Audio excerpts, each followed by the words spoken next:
News presents Comet C2012 S1 ISON and WTF NASA. Seriously, bro. Part 18, 10,000 year timeline. Well, ladies and gentlemen, Comet ISON, or as NASA first described it, the comet of the century when they discovered it in September of 2012, and what I am calling possibly the greatest comet of all time. Comet ISON is a total drama queen. How much of a drama queen is she? Just as the story is really starting to heat up, she vanishes. I mean, we know where she is, but she's disappeared behind the sun. So she is gone from pretty much the middle of June to the end of August, maybe early September. Gone for a month. So who knows what can happen in a month. NASA's already starting to hint that she's already started to break up, which, you know, might be covering their butt there. CYA, cover your ass by saying that if it comes around and if Earth-based pseudo-astronomy and normal amateur astronomers will see that it has two bodies, they can say, oh, hey, it broke up. You know, NASA not only put the Hubble on it for multiple photographs. Thank you, Amy. Thank you, NASA. NASA has now put out a timeline, which is great, right? Okay, cool. But the thing is about this timeline is they said 10,000 years ago. They put a date on it. Like, all right, yeah, this thing is 10,000 years old, or it started its journey towards Earth 10,000 years ago, which is weird, man. Like, all right, here's the deal. How do they know? Like, 10,000 years, it only took ISON basically 1 year to cross over our entire solar system.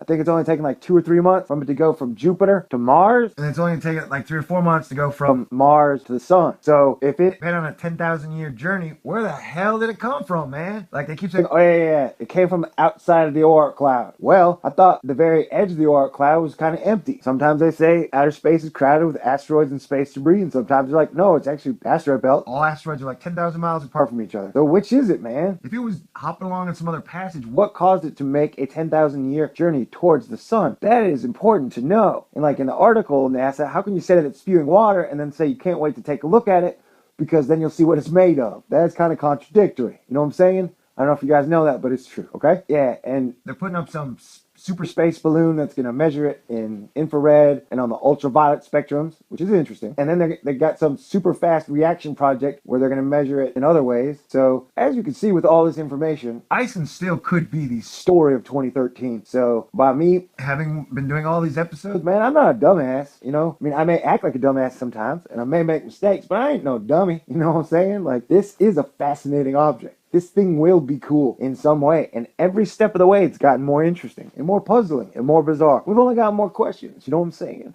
I know you know what I'm saying, because this has to be at least minute 4 of the video, and if you're still here, that means you're listening, and I appreciate it. I really do. I wouldn't work as hard at these videos if you guys didn't like them and enjoy learning along with me. Alright? Kick ass. Now let's get to some more stuff.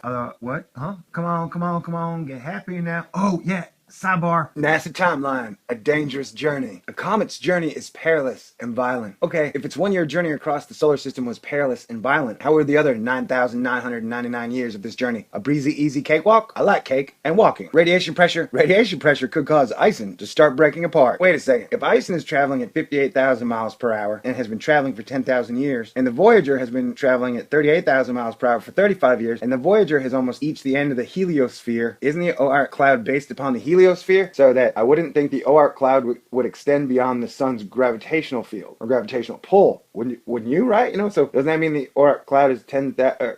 Too much math. My brain just loaded. Too much math. My brain just exploded. 10,000 years. Man, I'm pretty pleased with cherries on top. See the data, math, and scientific papers that led to this approximate conclusion. 10,000 years equals X plus Y. Hey, if you put another bar over that equal sign, it looks like sexy. I could use a date. Okay, seriously, bro. What is the X and the Y? Or just the X? I'd like to know. Yeah, I tried to figure out the math, find the math, but I failed. I don't like to fail, man. And for the record, I think NASA's copying me a couple episodes ago. I put a timeline up, and then they put a timeline up. So I'm glad you guys are following along, NASA. Yeah, I mean, if you guys have been watching these episodes, you've known that I've been fully and utterly fascinated by its unknown origin. So a 10,000 year marker should give us a better idea of where it came from. We figure out the direction. Right? Where did it come from, man? I mean, 10,000 years is a long time. And if it only took 1 year to cross pretty much our entire solar system, I mean, couldn't it have come from another solar system? Or star system? You know, like, couldn't it have come from another star system? That's what I'd like to know. This is pretty fascinating. ISON gets cooler every day. I mean, I'm wondering, ISON, how dramatic can you get? And, you know, ISON by vanishing. Sometimes the best way to grow interest is to just disappear completely. The memory of you grows, people start to miss you, and then they start to wonder, and the legend grows. And such is the way ISON goes. It's gone, hidden relative to the sun. Now only God and NASA know what's going on. God help us all. Soon, the end of August, early September, ISON shall break on through to the other side. Yeah, break on through to the other side. Oh yeah. And it appears the mainstream media has officially finally showed up to our Astonishers party. Yeah, it's true. We got Comet ISON articles all over the place. Yahoo even had one on its front page. We got NBC, we got LA Times. The MSM is here. So let's be nice to them. Ha ha ha. One thing I did think was funny is about a week ago, a stir was caused because on Catholic.org, they posted an article saying Comet ISON is brightening fast. And when you click on the article, it has a little article and it's got a news story from like some podunk Channel 13 in South Carolina talking about Comet ISON could be Comet of the Century. Oh, really? It was like 48 episodes ago. Just kidding, 1817, whatever. But so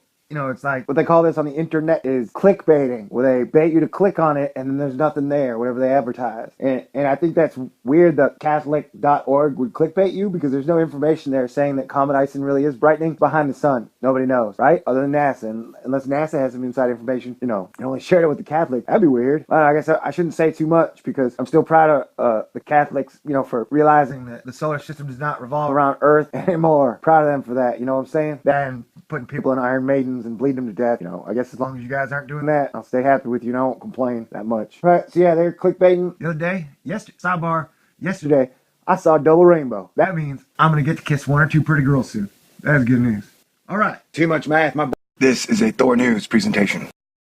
Thor News presents Comet C2012 S1 ISON and WTF NASA. Seriously, bro. Part 18, 10,000 year timeline. Well, ladies and gentlemen, Comet ISON, or as NASA first described it, the comet of the century when they discovered it in September of 2012, and what I'm calling possibly the greatest comet of all time. Comet ISON is a total drama queen. How much of a drama queen is she? Just as the story is really starting to heat up, she vanishes. I mean, we know where she is, but she's disappeared behind the sun. So she is gone from pretty much the middle of June to the end of August, maybe early September. Gone for a month. So who knows what can happen in a month. NASA's already starting to hint that she's already started to break up, which, might be covering their butt there. CYA, cover your ass by saying that if it comes around and if Earth-based pseudo-astronomy and normal amateur astronomers will see that it has two bodies, they can say, oh, hey, it broke up.